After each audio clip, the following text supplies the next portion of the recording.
the shadow executive.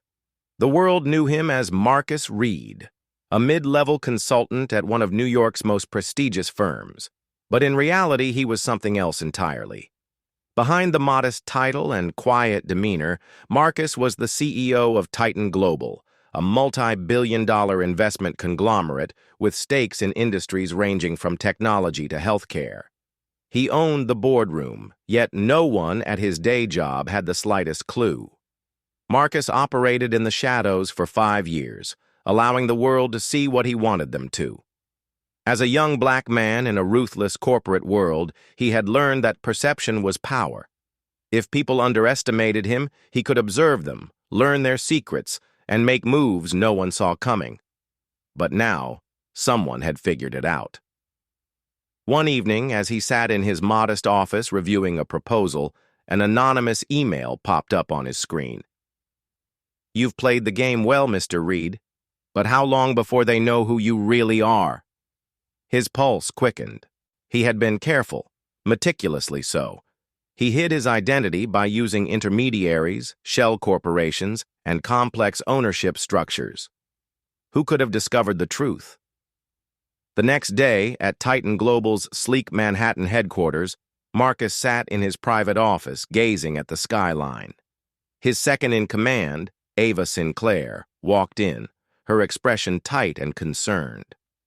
"We have a problem," she said, tossing a file onto his desk. "Someone is digging into Titan's ownership records. Whoever it is, they're good." Marcus flipped through the file. The trail wasn't obvious, but it was there. Whoever was behind this wasn't just curious, they were coming for him. Over the next few weeks, the threats escalated. There were more anonymous messages, a break-in at his brownstone in Brooklyn, and a news article questioning the legitimacy of Titan Global's leadership. It all pointed to one person, Victor Langston, a ruthless corporate raider who had been eyeing Titan for years. If Langston could prove Marcus was secretly running the empire while pretending to be a nobody, he could force a scandal big enough to take him down. But Marcus wasn't just an executive, he was a strategist. Using an encrypted connection, he traced the emails back to Langston's cyber team one night. With Ava's help, they planted false information, fake documents, misleading financial transactions, and a web of red herrings that led to Langston himself. 2 weeks later, the FBI raided Langston's offices. Fraud, embezzlement, insider trading, the works. By the time the media caught wind, Langston was in handcuffs. As Marcus watched the news, Ava leaned back in her chair, smirking. "Still want to stay undercover?" He chuckled, sipping his bourbon. "For now, the shadows are where I do my best work." And just like that, the world kept underestimating him. That was their first mistake. The Shadow Empire. 2 months after Victor Langston's downfall, Marcus Reed sat in his Brooklyn brownstone, sipping his morning espresso. The world thought the storm had passed. The media had moved on. Langston faced trial, and Titan Global remained untouchable. But Marcus knew better. Langston's takedown had sent shockwaves through the corporate underworld, rattling the people who thrived in the shadows like he did. Someone else was coming. He could feel it, and he was right. That evening, a black SUV idled near his car as he exited Titan's headquarters through the underground parking garage.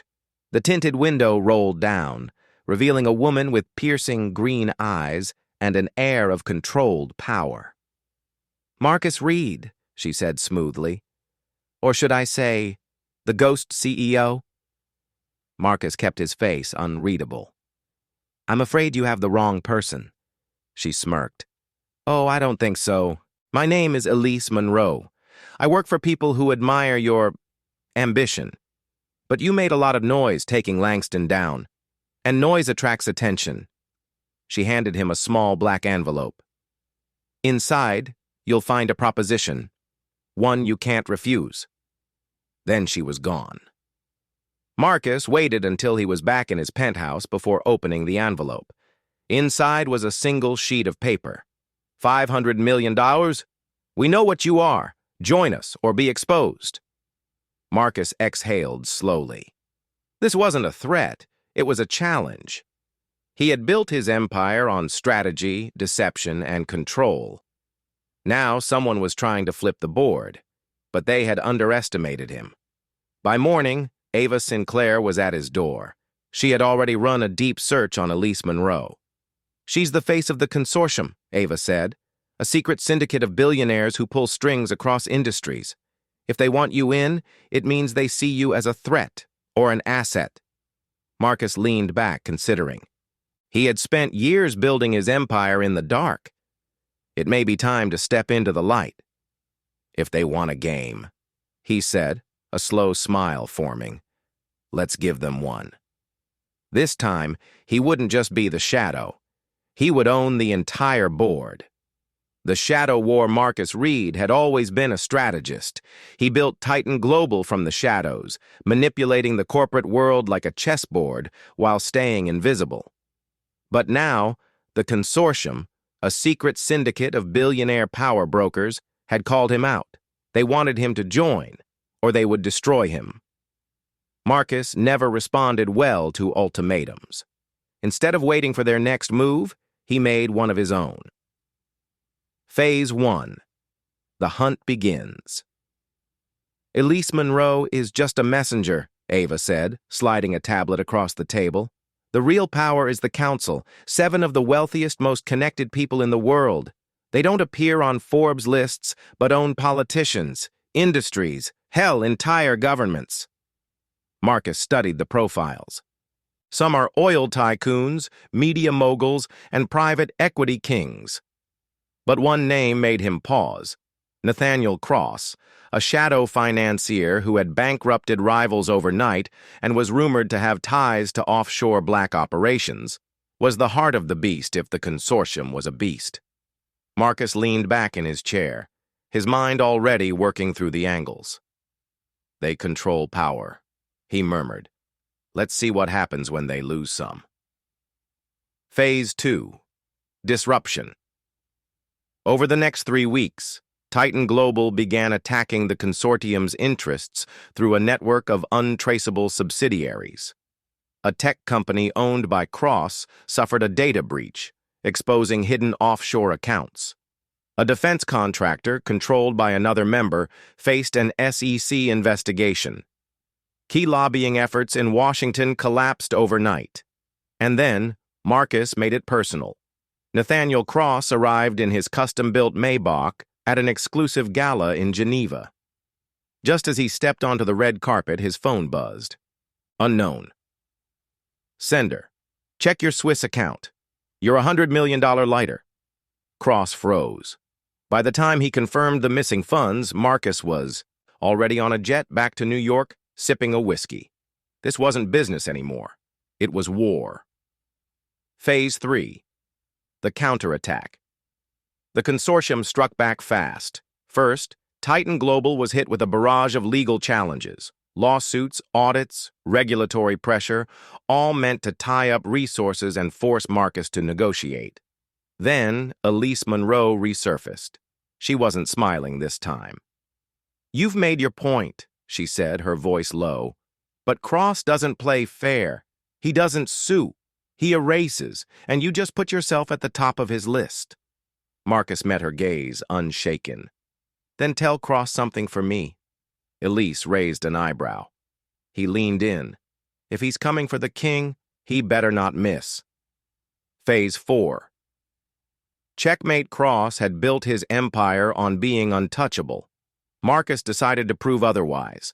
A series of anonymous leaks exposed Cross's connection to a failed coup in a small European country. The story spread like wildfire through international media. Within days, global authorities froze his assets. Within a week, his partners turned on him. And by the end of the month, Nathaniel Cross disappeared, rumors swirling that he had fled to a non-extradition country. Marcus had done the impossible. He had decapitated the consortium. The New Order.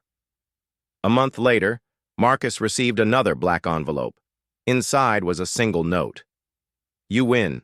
The seat is yours." Below is a list of names. Marcus smiled. The consortium wasn't dead. It was leaderless. And now, the question wasn't whether he would join them. It was whether he would take over. He picked up his phone. "Ava, clear my schedule. It's time we stop playing from the shadows." It was time to rule. The Shadow King Marcus Reed had spent years mastering the art of deception. He built an empire in the shadows, moved like a ghost in the corporate world, and took down men who thought they were untouchable. Now, the seat at the head of the consortium was his for the taking. The only question was, would he rule or burn it all down? The first meeting. The private jet landed in a secluded airstrip in the Swiss Alps. Marcus stepped out, dressed in a tailored black suit, his expression unreadable. A sleek black Aston Martin waited for him on the tarmac. No driver, no security. A test. He slid into the driver's seat and followed the GPS coordinates deep into the mountains, where a glass and steel fortress stood against the snow-covered peaks. Inside, 6 figures sat around a long obsidian table. Elise Monroe stood at the center. "Gentlemen," she announced, "this is Marcus Reed, the man who dismantled our most powerful member in weeks." No one spoke.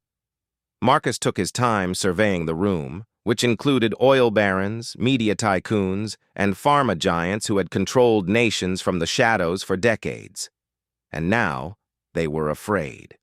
Nathaniel Cross had been their enforcer, their iron hand, and Marcus had wiped him off the board. Finally, one of the older men, Vincent Leclerc, leaned forward. "You've proven yourself, Mr. Reed, but you should know, this is not a democracy. The consortium operates under one rule. Control is absolute.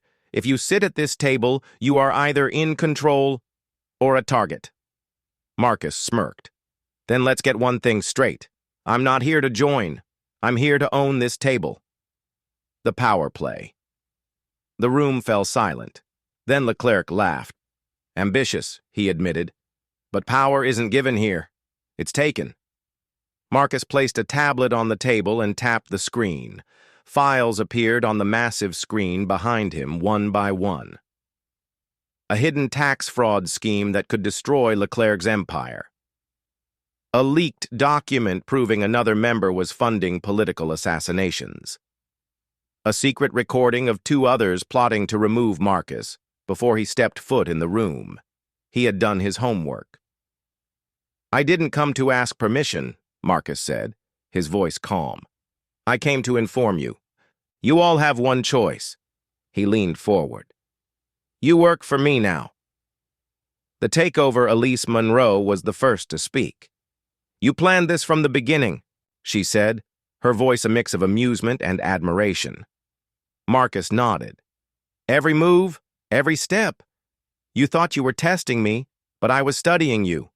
Leclerc exhaled sharply. "And if we refuse?" Marcus tapped the tablet again.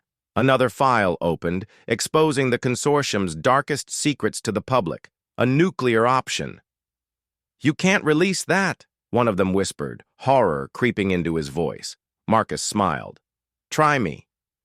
Silence. Then one by one they nodded. Marcus leaned back, satisfied. "The old order is dead," he declared. "You've spent years controlling the world from behind the scenes. But that's not enough anymore." He stood, buttoning his suit jacket. "It's time we stopped hiding." The new era. By morning, the world hadn't changed. The stock market still moved, politicians still gave speeches, and corporations played their endless games. But behind it all, there was a new king in the shadows. And his name was Marcus Reed. The Shadow Revolt. Marcus Reed had taken the consortium. He didn't ask for power, he seized it. He was now the unseen hand that dictated global markets, politics, and industries in the world of silent rulers. But power never came without resistance. In the weeks after his takeover, the cracks began to show. The Ghost Rebel's Ava Sinclair, his closest advisor, placed a file on his desk. "We have a problem." Marcus skimmed through the contents. Financial anomalies, missing assets, strange movements across the consortium's global network. "Someone's working against us," she said. And they're doing it from the inside. Marcus exhaled slowly. He knew this moment would come. The old guard wasn't going to roll over forever. Someone wanted him out. The only question was, who? The three threats. Ava's investigation uncovered 3 names. 1. Vincent Leclerc, the oil tycoon. Old money, ruthless. He had been the first to accept Marcus's rule, but it was too easy. Now his companies were shifting assets offshore, beyond consortium's control. 2. Lucien Vega, a former intelligence operative turned corporate power broker. He controlled black market supply chains and had deep ties to global espionage. 3. Elise Monroe, the wild card. She had helped Marcus take power, but her loyalty was never evident. Now her communication with outside groups has increased. They're organizing, Ava said. We don't know if they're working together, but we do know one thing. Marcus nodded, finishing her thought.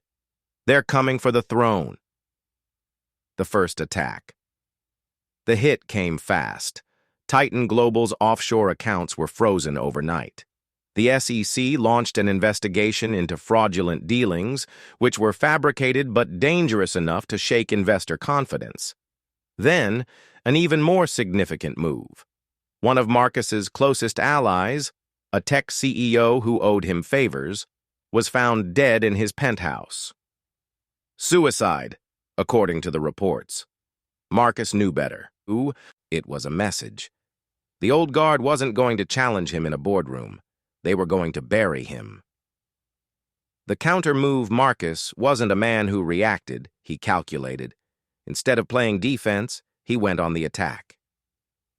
Leclerc's offshore accounts were frozen using a network of cyber specialists who made it look like a government seizure.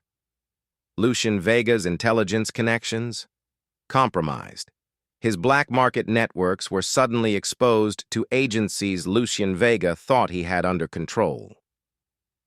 Elise Monroe? She received a direct message from Marcus himself. You have one chance to pick a side. Choose wisely. The final betrayal. A week later, Elise Monroe requested a private meeting. She arrived at Marcus's penthouse, her expression unreadable. I warned you, she said, pouring herself a glass of wine. The old ways don't die quietly. Marcus leaned against the bar. And yet, here you are. She smirked. Because I know something you don't. Marcus raised an eyebrow. Elise, if this is a trap? She slid a folder across the table. Inside were surveillance photos, documents, financial records. A name stood out. Ava Sinclair, his most trusted ally, his second-in-command, the one person he never questioned. Marcus felt a rare flicker of emotion. Was Ava betraying him? Elise leaned in, her voice soft but sharp. You built an empire in the shadows, Marcus, but power is lonely, and sometimes the ones closest to you hold the knife. The final war begins. Marcus closed the folder, his expression unreadable. If Elise was right, this wasn't just a coup, it was personal. He looked up, his mind already working through his next move. Because if Ava had turned against him, he was going to burn everything down to find out why. The Shadow Reckoning betrayal was a currency in the world Marcus Reed ruled. He had spent years mastering the art of deception, building an empire from the shadows, toppling kings without ever being seen. But now, the betrayal had come from within. Ava Sinclair, his most trusted ally, the woman who had helped him rise to power. If Elise Monroe's intel was correct, Ava wasn't just conspiring against him, she was leading the charge. Marcus didn't hesitate. If she wanted war, he would bring her the apocalypse. Phase 1. The Ghost Moves. First, Marcus didn't confront Ava directly. That would be reckless. Instead, he did what he did best. He disappeared. For 72 hours, he went dark. No calls, no sightings, no trace. Ava panicked. Titan Global executives whispered, consortium members grew uneasy. Power brokers who once stood behind Marcus started considering other options, and that was precisely what he wanted. From a remote command center outside Geneva, Marcus activated Project Blackout, a contingency plan designed to erase a threat before it became a war. Ava's offshore accounts seized. Every penny she had hidden away vanished overnight. Her network compromised. Marcus leaked strategic intel to the authorities, making it look like Ava was selling out consortium secrets to government agencies. Her allies neutralized. One by one, they received anonymous threats, forcing them to abandon her. By the end of the fourth day, Ava Sinclair was isolated and vulnerable, exactly where Marcus wanted her. Phase 2. The Strike.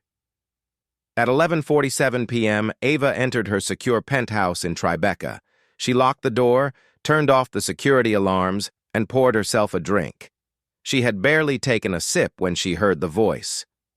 "You've been busy, Ava." Her hand tightened around the glass. She turned slowly. Marcus stood in the shadows, dressed in black, his expression unreadable. Ava exhaled, forcing a smirk.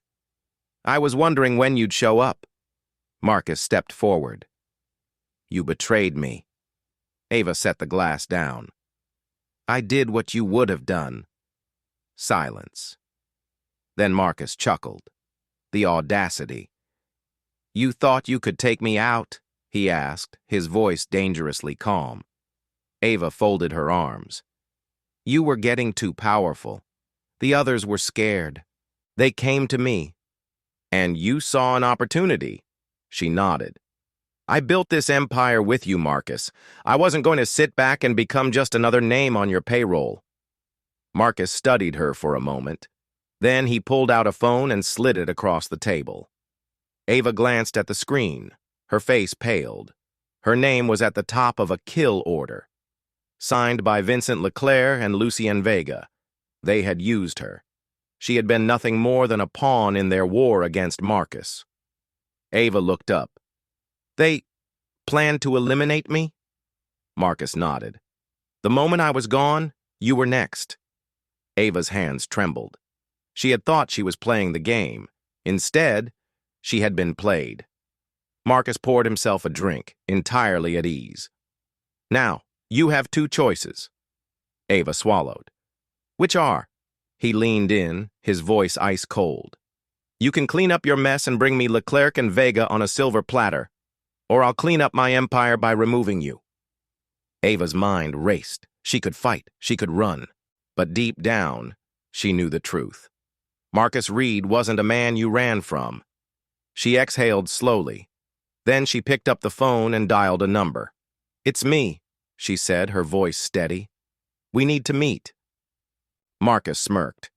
Game on. Phase 3. The fall of Leclerc and Vega. The meeting was set at a private club in Monaco. Thinking they had won, Leclerc and Vega arrived in style. Custom suits, security details, the arrogance of men who believed they controlled the world. Ava was waiting for them, alone. Leclerc smirked. "So, is he dead?" Ava forced a smile. "Something like that." Vega leaned in. "Good. Now, about your next move." The doors locked behind them. The lights dimmed. Then, Marcus's voice echoed through hidden speakers.